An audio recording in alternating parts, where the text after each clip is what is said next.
ભાઈ નો આવે કોલ એટલે થઈ જાય મેટર સોલ હારા હારા ને અમે કર્યા છે કંટ્રોલ શું કીધું પરસોત્તમભાઈ સોલંકીએ? જો ભાઈ આહિર કલાકાર તેણે પોતાના શબ્દમાં ઘણું બધું એમણે વાણી પોતાની તમને સમજાવી, એમાં જે સમજી ગયા એ ઘણા સમજી ગયા.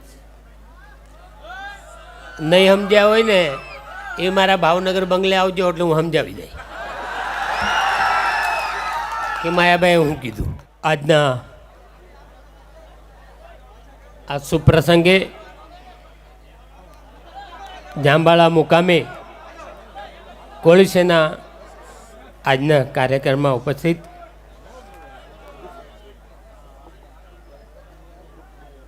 સંત શ્રી સાંગણા આશ્રમ રમજી બાપુ,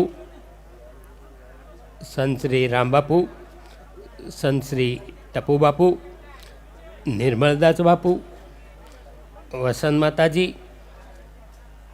કાનપર આગવાન રઘુભાઈ હુંબલ, આરસી મકવાણા, ધારાસભ્ય શ્રી ગૌતમભાઈ ચૌહાણ, ભગવાનજીભાઈ કરગટિયા, ભરતસિંહ ગોહિલ, ચિત્તરદાદા, આનંદભાઈ ડાબી અને ભરતભાઈ મેર, તેમજ મારો નાનો ભાઈ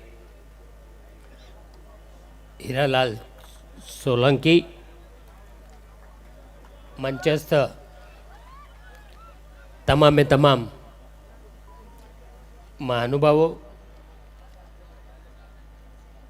અહીંયા ઉપસ્થિત ડાયરાના તમામ આગેવાનશ્રીઓ અને મારી સામે બેસેલ તમામે તમામ વડીલો, યુવાન દોસ્તો, માતાઓ બહેનો અને નાના બાળકો, અરે મારો જન્મદિવસ મને સમજાતું નથી કે મારે હું કેવું તમને, કેમ કે માણસનો જન્મદિવસ હોય ને ત્યારે એ તરછોડતો હોય બધું અને વિચાર કરતો હોય કે મારું શું થાય, મને કેમ બધા સમજીએ, કઈ રીતે સમજીએ ને કઈ રીતે હું એમને કહી શકી કે હું તમારું કામ કરી, મારે કંઈ કહેવું નથી પડતું. હમણાં માયાભાઈ આહિર કલાકાર તેણે પોતાના શબ્દમાં ઘણું બધું એમણે વાણી પોતાની તમને સમજાવી, એમાં જે સમજી ગયા એ ઘણા સમજી ગયા. નહીં સમજ્યા હોય ને એ મારા ભાવનગર બંગલે આવજો એટલે હું સમજાવી દઈ કે માયાભાઈ હું કીધું. માયાભાઈ સરળ કામ કીધું કે પરસોત્તમભાઈ બોલતા નથી પણ કરીને દેખાડે છે, અને તમને બધાને ખબર છે કે હું બોલતો નથી પણ જે કરું જ નહીં એ કોઈ કરી નહીં શકતું. આજે આ બોળી સંખ્યામાં અહીંયા બધા ઉપસ્થિત રહ્યા ને એ મારા માટે ઘણું જ. આમાંથી ને કાંઈ નહીં તો 10% તો એવા હે ને કે પરસોત્તમભાઈને દિલથી ને આશીર્વાદ આપતા હે. મને આજે 28 વર્ષ થઈ ગયા આ ધારાસભ્ય બને અને આ મિનિસ્ટર બને. આટલી બધી પ્રજા અહીંયા બેઠી, મંચસ્થ આગેવાનો બેઠા જ. બધાને હું પૂછ્યું કે મેં એવું કયું ખોટું કામ કર્યું કે જેનાથી મને કોઈ અફસોસ કરવો પડે. એક તો દેખાડો કે પરસોત્તમ સોલંકીએ કોઈ ખોટું કામ કર્યું. મેં નથી કર્યું એવું કાંઈ. મને મારો ભગવાન અને મારા મા બાપના આશીર્વાદ, મેં કોઈનો રૂપિયો ખાધો નથી અને ખાધો નથી અને કોઈને ખાવા દે બી નહીં. મારામાં જ્યાં સુધી તાકાત થાય ને ત્યાં સુધી વળતી જઈ.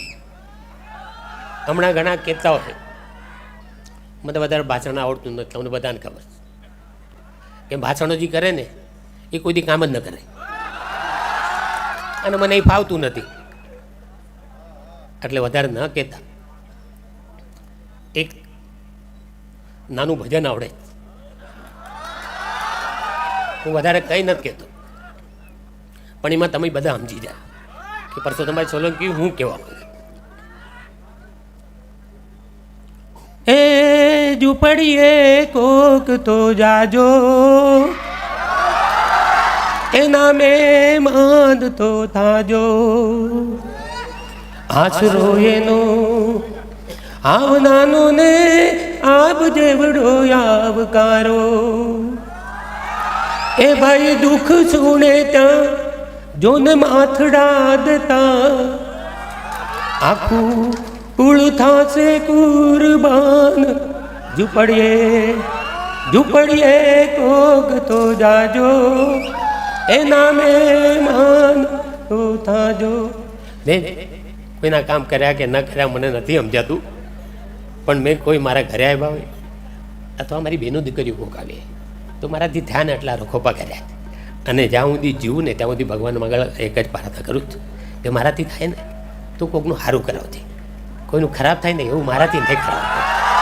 આ સુપ્રસંગે મારા જન્મદિવસે તમે બધાએ અહીંયા આટલા મોડા ટાઈમ સુધી જે અહીંયા બેઠ્યા અને મારી રાહ જોઈ અને મને જે દિલથી આશીર્વાદ આપ્યા, ભગવાન બધાને ચડતી કળા આપે, દીર્ઘ આયુષ્ય આપે અને ખૂબ ખૂબ મારા તરફથી હૃદયપૂર્વકના આશીર્વાદ.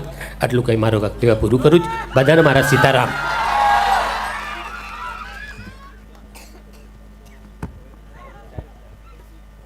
દોસ્તો, જોરદાર તાલીઓથી શ્રી પરસોત્તમભાઈના આ પ્રેમને, આ લાગણીને આપણે સૌ બે હાથ ઊંચા કરી જોરદાર તાલીઓથી વધાવી લઈશું અને જન્મદિવસની ખૂબ ખૂબ શુભેચ્છાઓ પાઠવીએ છીએ. ફરીથી એકવાર વિનંતી કરીએ, આજના કાર્યક્રમમાં આપણા સૌની વચ્ચે ઉપસ્થિત સૌ કલાકારોને આપની કલા હવે પછીના ક્રમે અમારા સૌની વચ્ચે પ્રસ્તુત કરશો. વિનંતી કરું, આપણા સૌની વચ્ચે ઉપસ્થિત ગુજરાતી લોક સંગીતના ખૂબ જાણીતા કલાકાર શ્રી બ્રિજરાજભાઈ ગઢવીને આજના અવસરે આપની કલા અમારા સૌની વચ્ચે પ્રસ્તુત કરશો. એક મુક્તક સાથે હું બ્રિજરાજભાઈને આ મંચ ઉપર નિમંત્રિત કરું છું કે પ્રત્યેકની આંખમાં દીપક પ્રગટવા આતુર છે, પ્રત્યેકની આંખમાં દીપક પ્રગટવા આતુર છે. આપ લગાવી સૂર આ મહેફિલને રોશન કરી દો ને વાહલનું વાદળ વરસવા ઝંખતું સામે બેઠું છે. આ વૈશાખના આબને આપ મસ્ત ટવકાથી ભરી દો. જોરદાર તાલીઓથી સ્વાગત કરીએ બ્રિજરાજભાઈ ગઢવીનું. આભાર. હવે પછીના ક્રમે સ્ટેજ ઉપર કોઈ પૈસા ઉડાવવા માટે નહીં આવે, નીચેથી જ આપણે કલાકારોને વધાવીશું. સમગ્ર કાર્યક્રમની આવક ગાંધીનગર શૈક્ષણિક સંકુલના લાભાર્થી અર્પણ કરવામાં આવશે. આભાર.